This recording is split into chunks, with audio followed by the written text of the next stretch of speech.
suis en heureuse compagnie aujourd'hui à la boîte à musiciens d'une chanteuse, ça fait plus de 40 ans qu'elle chante. Je vous présente Sonia Maltais. Bienvenue à la boîte à musiciens, Sonia. Ben merci de l'invitation. Ça nous fait plaisir de t'accueillir parmi nous, dans notre studio, dans notre bureau de la boîte à musiciens. Et Sonia, je sais que ton parcours a quand même commencé très jeune. Oui. J'ai su à travers les branches que très jeune, tu avais monté sur un pouf et puis c'est là que tu as commencé à chanter et ton intérêt avec ta passion, c'est parti. Oui, effectivement, le plus loin que je peux me souvenir, c'était Petit Papa Noël. Et mon père, quand il a vu que j'avais une voix, un jour il m'avait amené avec lui à la chorale dans laquelle il faisait partie. Ça a commencé à ce moment-là. Tu avais quel âge lorsque tu as commencé tout ton voyage choral, je pourrais dire, parce qu'il y a eu quelques années? Oui. Ben, j'ai commencé à la chorale, je devais avoir 6 ou 7 ans. J'étais comme trop jeune pour pouvoir être dans la chorale, mais j'avais été acceptée quand même. OK. Puis j'ai continué en chorale pendant plusieurs années, jusqu'à l'âge adulte. Quel a été ton parcours choral? Il y en a eu plusieurs, il y en a eu une. Quel a été ton parcours? Ben, plusieurs, oui. C'était à Deschambault. On chantait dans les églises. Ensuite, au secondaire, il y a eu la chorale de l'école, la chorale du village. À un moment donné, j'étais dans 3 en même temps. Et puis, quand je suis arrivée à Québec, ben là, j'avais plus de chorale. Alors, j'ai commencé avec Vlad Bonvent. Oh, c'est bien connu, ça, Vlad Bonvent. Oui. Une grande troupe. J'ai été parmi eux pendant presque 3 ans. Ah, c'est bien. Belle expérience. Belle expérience. Oui. Donc, 10 ans au total de chant choral qui t'a permis d'apprendre beaucoup. Oui, effectivement, parce que mon cheminement choral a été assez particulier parce que j'ai commencé comme soprano. OK. Alors, on peut entendre dans ma voix que je ne suis plus soprano. Oui. Et après ça, j'ai été alto. À un moment donné, je faisais du jazz vocal. Il n'y avait pas assez d'hommes dans le groupe. Alors, je suis tombée ténor. Alors, j'ai fait soprano, alto, ténor. Il me manquait juste les basses, mais je ne me rendrai pas jusque-là pour... OK. Ouais. Mais là, il y a eu un changement dans ta vie. Là. Tu as dit, OK, la confiance est installée. Tu sais que tu es capable de chanter. Tu sais que tu es capable d'offrir avec la chanson, côté musical. Tu as fait un changement. Quel a été ton changement avec ça? Ben, le changement, premièrement, j'ai eu la naissance de ma fille. Oh! J'étais un petit bout sans faire de chant. Et puis, à un moment donné, je me suis décidée à me prendre des cours de chant à l'école Arquemuse avec justement Gabriel Champ, qu'on connaît bien. Très belle référence, oui. Oui. J'avais choisi Gabriel parce que je trouvais que son nom sonnait jazz. OK. Alors, c'est comme ça que je l'ai connu. Alors, j'ai fait 3 ans de cours de chant, ce qui m'a ramené à faire...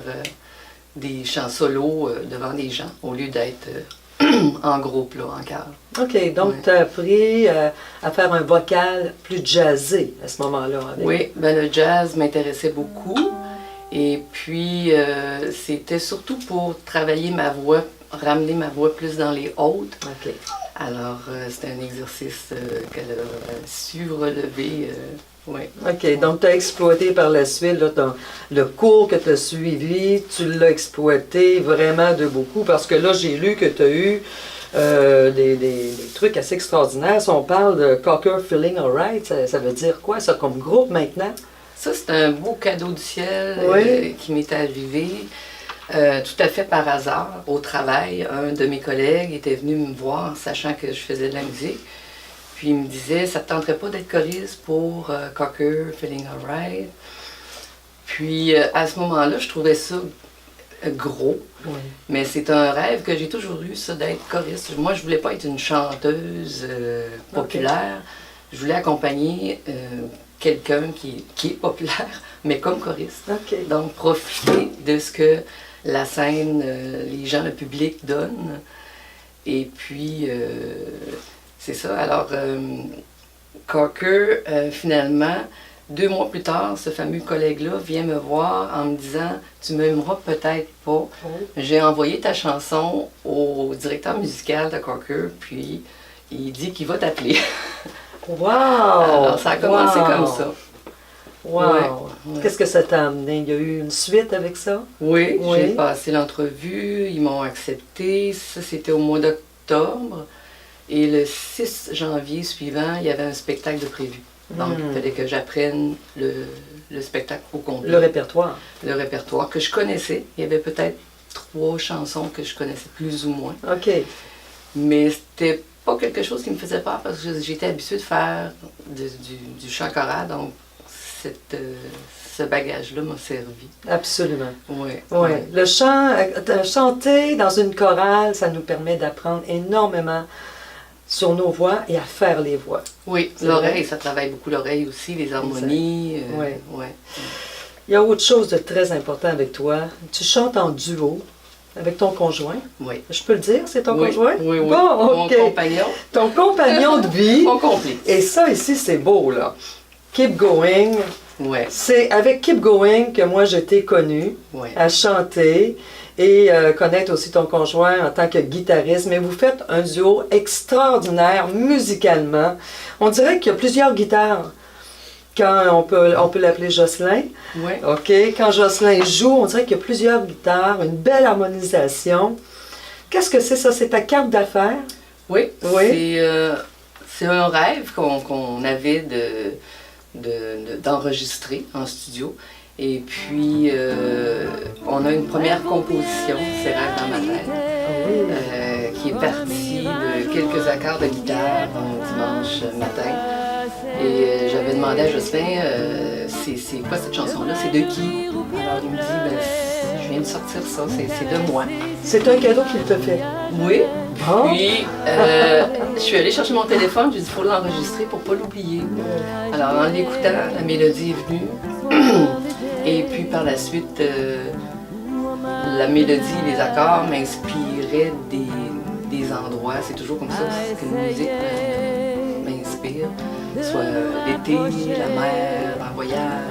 Et puis les mots sont venus tranquillement. J'avais juste des mots, mais je ne savais pas où les placer.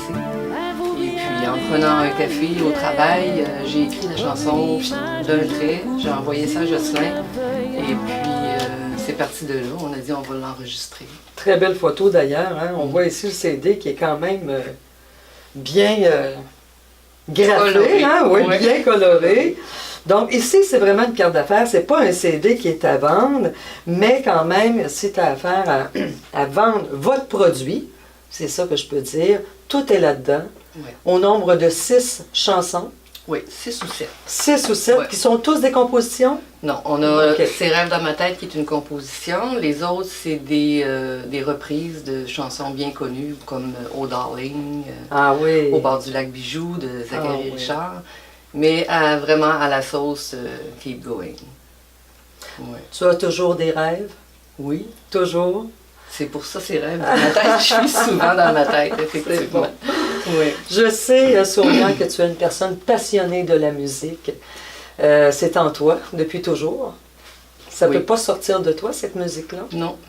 Tu es musicalement Sonia, finalement? Toujours. On peut t'interpréter comme Toujours. ça. D'ailleurs, je me fais souvent dire que quand je parle de musique, j'ai pas le même regard. Je deviens différente de la personne tranquille et gênée que je suis. Ah oui, ça te fait sortir un peu de ta zone de confort. Donc, tu deviens authentique dans la musique et tu es capable de t'exprimer. Oui, ben ça a été ça, mon expression quand j'étais plus jeune. Wow! Ouais. Sonia Maltais, merci beaucoup de ce moment passé avec moi, de ton beau parcours. Et je te souhaite encore plein de rêves. Je te souhaite encore de te réaliser pleinement dans la musique parce que tu as une voix extraordinaire. Et si toutefois il y a des gens qui veulent t'entendre, on parle de gens intéressés à Keep Going, ben on le recommande vraiment parce que ça fait, au niveau des oreilles, là, ça fait extraordinaire. Merci beaucoup. Merci à toi, Sonia. Merci.